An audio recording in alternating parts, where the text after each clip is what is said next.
Citi cut its price target on Palantir stock from 260 to 210.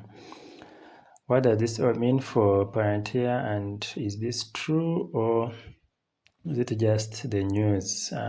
What are my thoughts on the price target?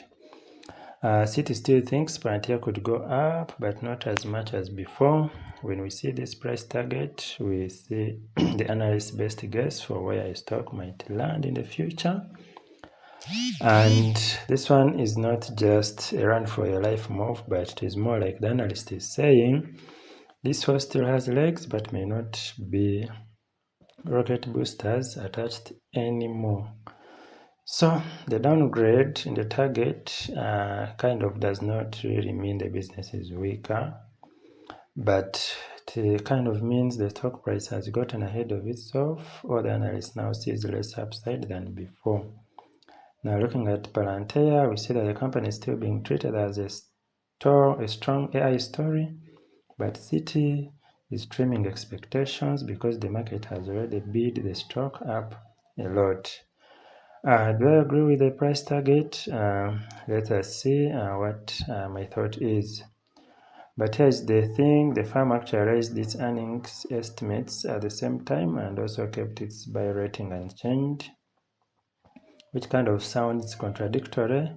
But coming to the financial part of it, we see Citi is saying Palantir may actually earn more than they previously expected, and they still recommend buying the stock. So the issue is not Palantir is bad, the issue is more like Palantir is good, but the price is now acting like it has already won the Nobel Prize, the Super Bowl, and the cooking competition. So in simple terms, we say that Citi likes the company's operating performance, but thinks the market has become a little too enthusiastic about paying up for that performance.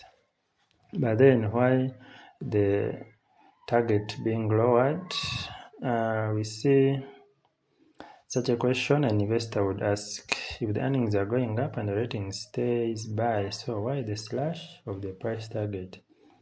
The answer is not hidden so far, it's about valuation. We see that the stock can still be strong, but if the whole sector's valuation gets compressed, the upside from here becomes smaller. So kind of think of it like if a house is already listed at a luxury price, even a nicer kitchen does not necessarily mean the price can keep jumping forever. It might still be a great house, just not a bargain anymore. So all this comes down to valuation across the software sector. So looking at the heart of the argument, we see Citi is saying the broader software market is no longer getting the same sky-high pricing it used to get. And simply, investors are becoming less willing to pay absurdly rich multiples for software companies just because they are growing fast. So it's like imagining a bakery that used to sell pancakes for gold coins because everyone thought pancakes were magical. Then suddenly people realize, wait, these are just very good pancakes. That doesn't make the pancakes bad, just means the fantasy makeup may be shrinking. That's what valuation pressure means here. Looking at the multiple compression hits enterprise software had in 2006, and Palantir stock got caught in that reset, even though the underlying business looks as strong as ever. So here people are like saying people are paying less for each dollar of sales or earnings than they used to, which sounds technical, but the feeling is simple. The market used to hand out generous dessert portions of software stocks, and now it is suddenly measuring slices with a ruler.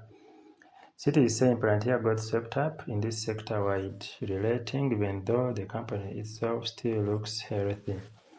Now, this is important. Why? Because it separates the business from the stock. Now, looking at the company that is growing beautifully, while a sharp price still gets knocked around because investors are in a mood, Palantir is kind of not sick. It's just wearing a stock market jacket that got tighter after the tailing changed. So we see Citi also pointed to big contract renewals with Airbus and Stellantis as reasons for confidence. Yeah, so looking at this, we see these are major global companies, and then having contract renewals suggests Palantir is not surviving, it is keeping and extending important relationships. So looking at these renewals, they matter because they are proof that customers found enough value to stay. If your biggest customers keep coming back, that is a much better sign than if they quietly ghost you like a bad first date. So Citi is saying we lowered the target, but we still see strong reasons to trust the company's commercial traction. And this is a very Wall Street way of saying the engine is fine, we just stopped pretending the car could fly. And looking at the analysts, still consider Palantir as one of the top AI beneficiaries in the market, and Citi thinks Palantir is one of the companies most likely to benefit from the AI boom, and if AI adoption keeps spreading through business and government, Palantir is seen as one of the likely winners, sitting near the front of the Buffett line. And he's saying Palantir is in the elite group of companies that may capture meaningful value from the trend. So if AI is the parade, Palantir is one of the floats people actually stop recording on their phones. Now, looking at CEO Alex Karp called it one of the truly iconic performances in history of corporate performance. Alex Karp, of course, is always bullish about Palantir, and this excites supporters and also the investors, especially retail investors. Now looking at the company's Rule of 40 score, which measures combined growth rate and profit margin, which hit 127. Yeah, this was impressive, and we see that Rule of 40 being a popular software metric that asks whether a company's growth plus profitability is strong enough to justify investor excitement. Having this score of 127% is widely above the usual benchmark, so it means Palantir is not just growing fast, it is also combining growth and profitability in a way that makes the metric look almost embarrassed. So if the Rule of 40 is an exam, the Palantir brought a cheat sheet written by a genius. So yeah.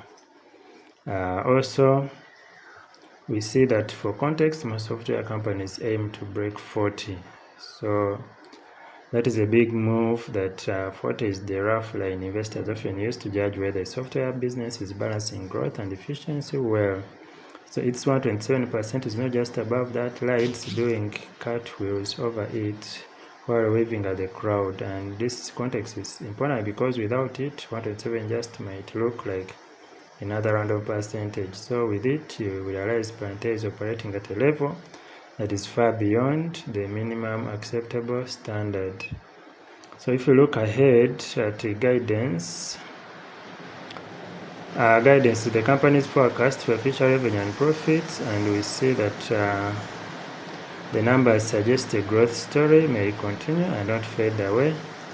And usually investors care about this because a great quarter is nice, but a strong outlook is what keeps the stock moving higher.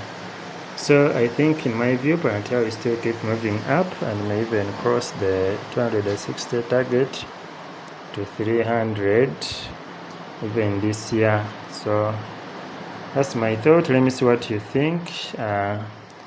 If you like the video, please share to inform an investor, a possible investor. And also remember, God loves you and gave his only begotten Son, that whoever believes should not perish but have everlasting life. See you then. Blessings.